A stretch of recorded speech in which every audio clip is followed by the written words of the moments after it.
दूध के बारे में अभी भी लोग पूछ रहे हैं कि दूध में आपको क्रूरता दिखाई कहाँ से दे रही है, तो ये हमारी ही गलती के कारण हो रहा है क्योंकि हम फैला नहीं पा रहे हैं इन चीज़ों को।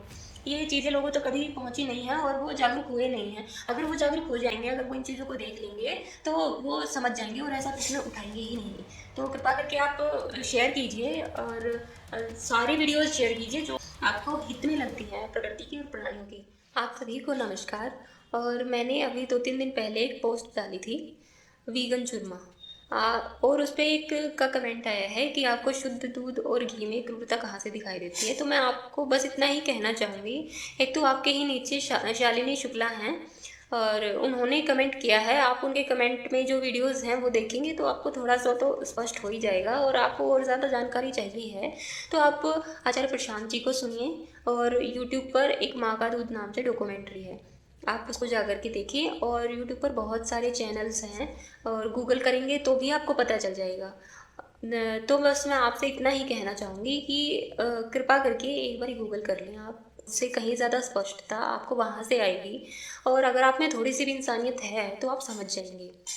और बाकी आप सभी जो भी पेज पर आते हैं तो मेरी आपसे एक ही विनती है कि जो भी प्राणियों के हित में, पृथ्वी के हित में, प्रकृति के हित में आपको जो वीडियो लगे, तो चाहे वो मेरी हो या तो ऋतु वाले पेज पे हो या किसी और के पेज पे हो, कहीं पर भी आपको दिखाई दे तो आप उसको शेयर ज़रूर करें। क्योंकि ये जो परिणाम आ रहा है कि दूध के बारे में अभी भी लोग पूछ रहे हैं कि दूध में आपको क्रूरता दिखाई कहाँ से दे रही है, तो ये हमारी ही गलती के कारण हो रहा है क्योंकि हम फैला नहीं पा रहे हैं इन चीज़ों को। ये चीज़ें लोगों तक कभी पहुँची नहीं है और वो जागरूक हुए नहीं हैं। अगर वो जागरूक हो जाएंगे, अगर वो इन चीज़ों को देख लेंगे तो वो समझ जाएंगे और ऐसा प्रश्न उठाएंगे ही नहीं। तो कृपा करके आप शेयर कीजिए और सारी वीडियोज़ शेयर कीजिए जो भी आपको ऐसी लगती हैं, आपको महत्वपूर्ण लगती हैं, आपको हित में लगती हैं प्रकृति की और प्राणियों की। बस मेरी आपसे इतनी ही विनती है और आपसे परवीन बर्थल जी इतनी ही गुजारिश है। आप एक बार गूगल करके देख लें और यूट्यूब पर डाल करके देख लें कि डेयरी इंडस्ट्री और मीट इंडस्ट्री का सच क्या है। बस इतना ही कहना है आपसे। चलिए, नमस्कार।